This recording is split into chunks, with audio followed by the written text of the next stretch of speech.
back to Cooking with Ash. Today in the kitchen, we will be preparing a delicious childhood treat, and you are all going to enjoy this recipe. Thank you for joining me today and spending your time in the kitchen with me. So let's get cooking. Today we will be preparing some delicious Guyanese style pinwheel, of course, with your gal Ash twist to it. So let's get baking, ladies and gentlemen. So to start preparing our dough, I am going to go in with my plain all-purpose flour. So in goes our flour.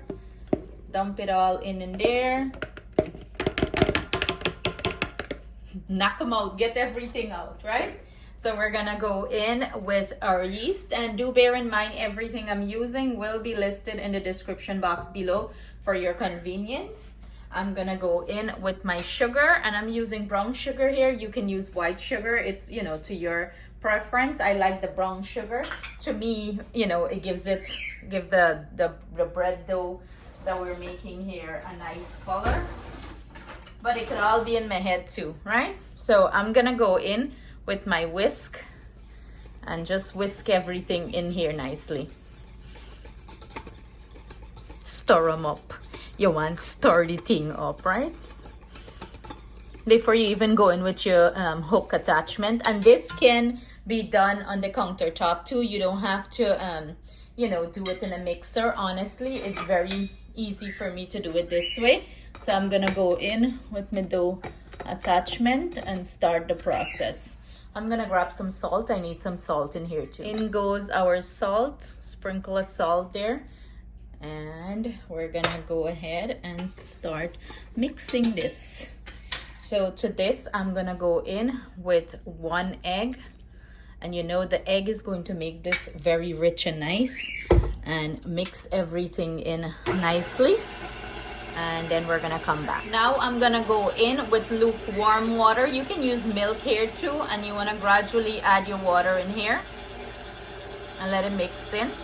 You know, that's the consistency you're looking for. You see how nice and smooth and sticky the dough look? That's what you're looking for. We're gonna add our butter. We're gonna let this mix for about well, not mix, it's kneading here for a good 2 minutes. Make sure everything is well and incorporated nicely before we add the butter, and you know, knead it for an additional 5 minutes. So the entire kneading process should be anyway from 8 to 10 minutes. So it's been about 2 minutes now that it's mixing, and here I have some nice soft room temperature butter. Look how soft this thing's soft. Like, it's so soft and nice. I'm gonna drop it in and let it mix well in there. You want that to incorporate nicely into your bread dough, and it's gonna get sticky. I ain't get an anxiety attack, okay? It's going to get sticky, and as it mix, it'll get back to that nice firm consistency that we're looking for. Not too wet and sticky and not too dry. It's gonna be the perfect texture. See how nice this dough is pulling together? That's what we're looking for. I also had questions before that if you know, if the egg is a must. No, you don't have to use the egg. You can eliminate the egg here from this recipe. You might need a little bit more water because, you know, the egg do have some liquid. So if you want to eliminate the egg, that is totally fine. This is what our dough is looking like after, you know, kneading for a good 8 minutes. I went ahead and sprinkled some flour to the surface and, you know, roll it into a nice ball. As you can see, it's not sticky. It's nice and soft, and that's what you're looking for. Let me just knead it back a little bit so you guys can see. That's what I did. And how you know that this dough is, you know, knead well, when you touch it like that and it springs back. Oh, perfect consistency. So I'm gonna go ahead and drop it into my mixer bowl and cover this with a cling wrap and let it rest for about 45 to 50 minutes, and then we'll proceed to the next step. So, you know, I'm preparing my aromatics for my ground beef while our dough is resting. So I chop up some onion. I have here some cilantro, celery, and now I'm doing some scallion. I'm gonna dice up some carrots. You know, pretty much what you want to put in your pinwheel, you can go ahead and put it.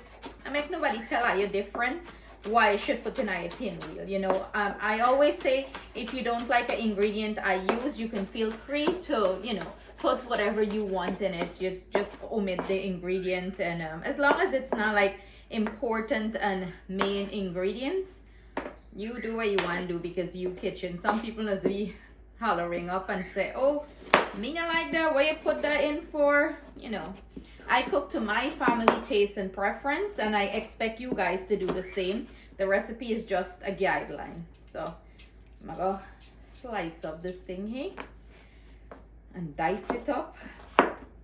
Yo, growing up, pinwheel was one of my favorite things. When my mom would take us to New Amsterdam, mainly we would get it from Demico House. So whenever we go over to New Amsterdam, because you know we live over the river, she would get us things from Demico House or Harvey's, and man, I used to devour these things.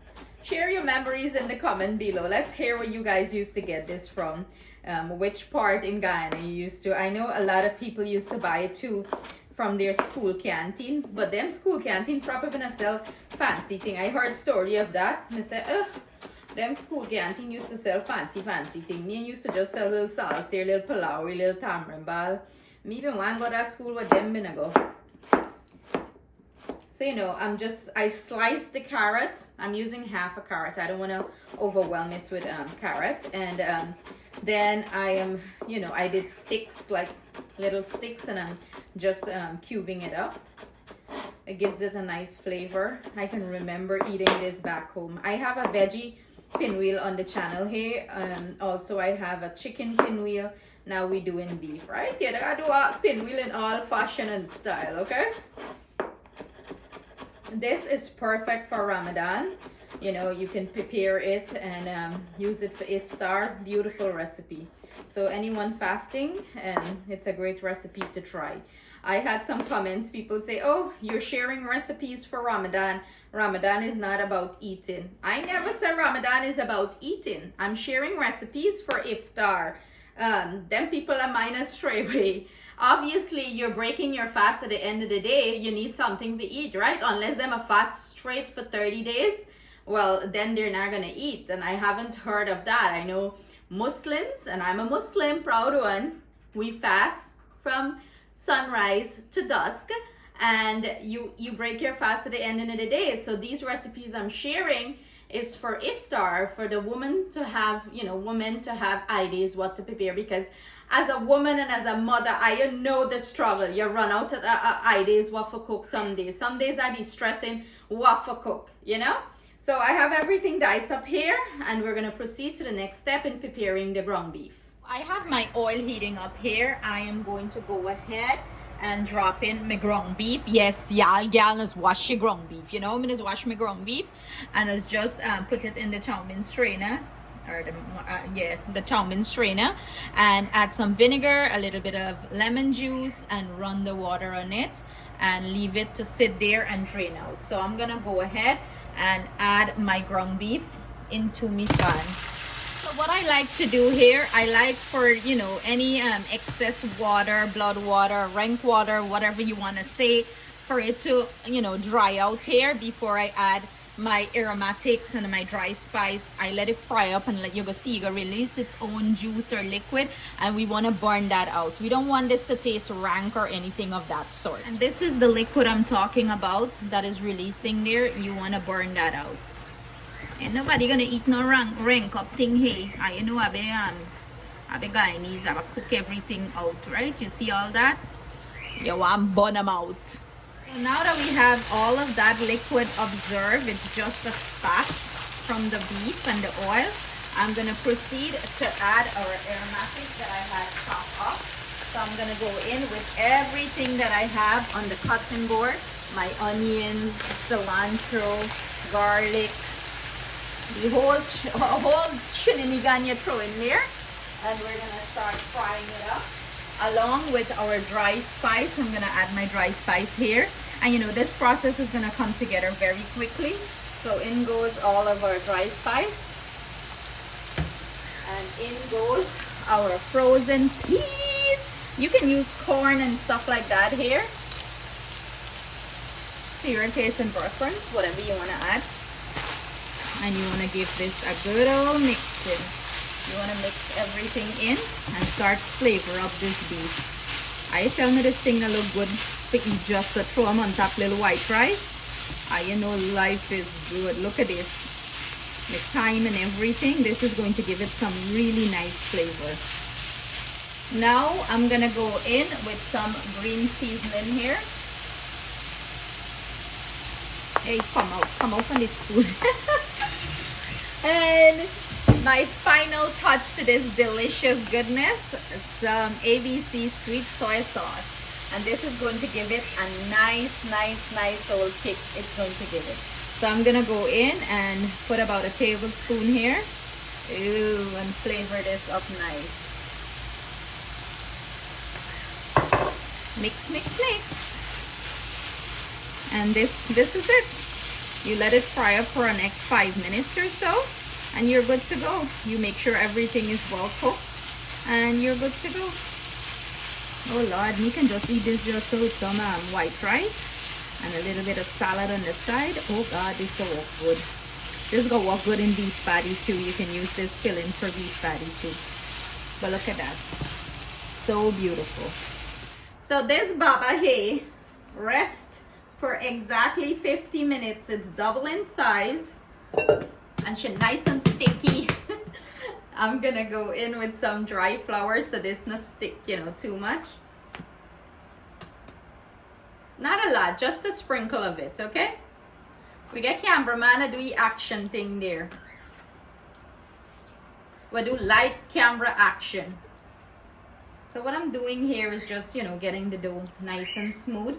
I'm gonna roll this out in one big nice circle. I'm gonna smooth them out. I want it nice and smooth. So I'm gonna finish this part up and I'll come back.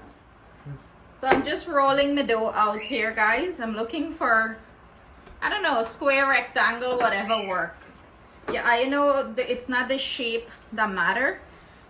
It's the taste of the man, okay? So when I say if you don't know for roll out wrong roti you can't marry, that's not true. Me find a man or man married me with square roti and Guyana map roti. So, you know, I'm gonna roll this out as thin as I can. No, well, not too thin, probably like a 1/4 inch thickness. I'm gonna keep rolling and sprinkle a little bit dry flour so the thing don't stick and you have a hot mess on your hand, okay? So I'm gonna roll. I'm gonna get my workout here.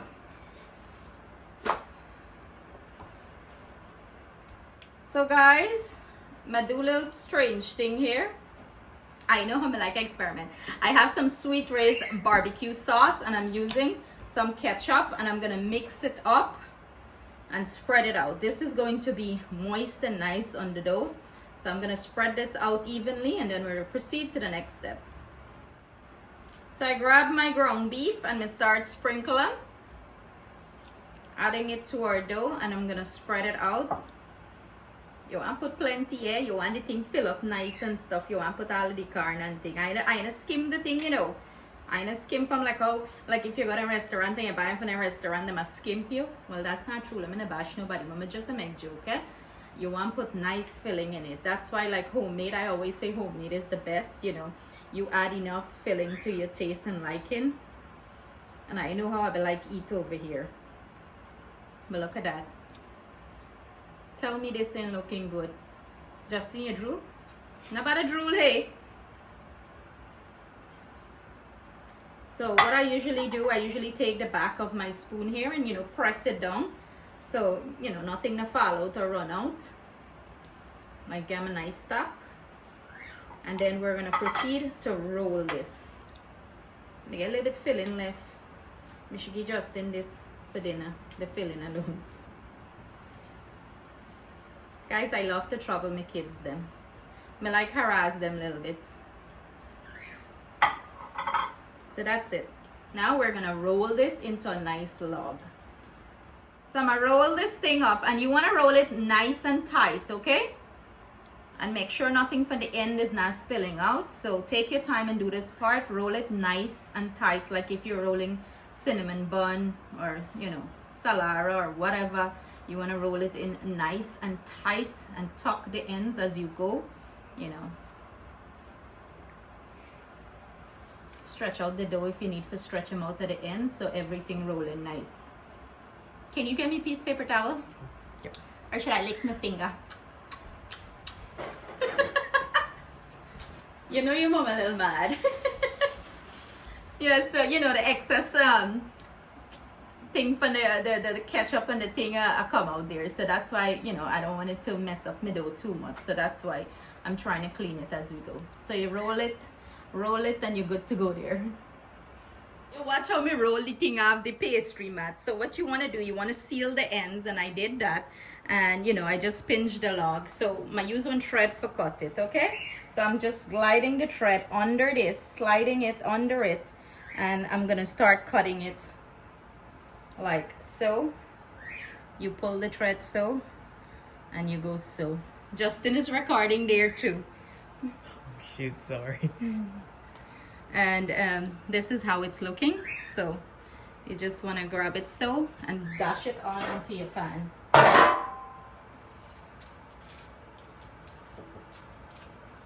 So I'm gonna keep cutting with my thread. You can use a knife here too, but honestly I feel like the thread does the trick really, really well here. Like you just glide it under and you cut. Perfect cut, you see that? And then you pick it up and voila, so like so, and you just put it on your sheet pan. And you can press it down a little bit if you want. You know, you can press it down a little bit like so. So I'm gonna keep doing this process until we're finished with it. I'll get 12 pinwheel. This is what it's looking nice, 12 nice shaped pinwheel. What I'm gonna go ahead and do, I'm gonna go ahead and let this rest for about 20 minutes, and then we're gonna bake them off. I have one egg here beaten, and what I'm doing is like I'm lightly glazing the side of this. This is optional, but I like the glaze, the nice color that the egg gives it. Like me say again, it's optional. I went ahead and preheat my oven. It's 350 degrees Fahrenheit, and I'm gonna bake these off anywhere from 20 to 25 minutes until they achieve a beautiful golden brown color. Of course, I'm gonna put some cheese on top. You know, me got to put some cheese, right?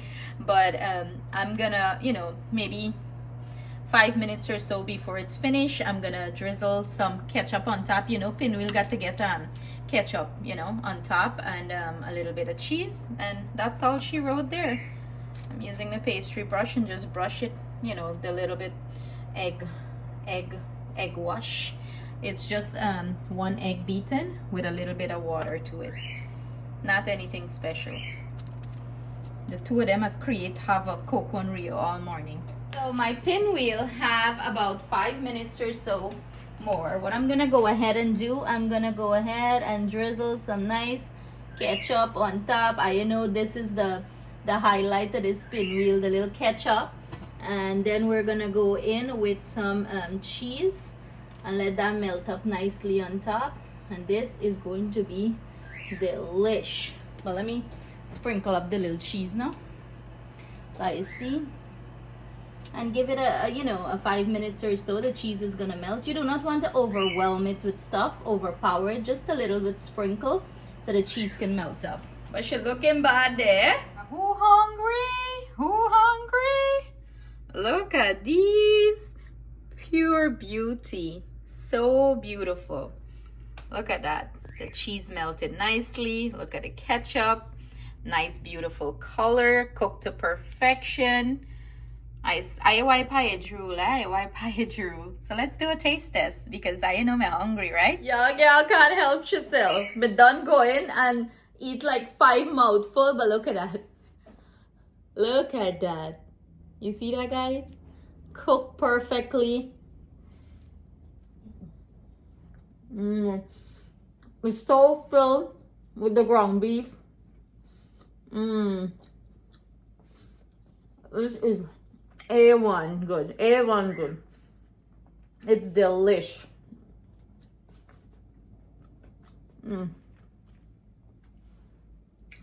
Which fashion I want me bite of? This one?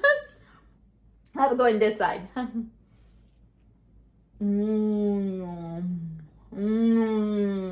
Take a bite. Take a bite. This is so delicious.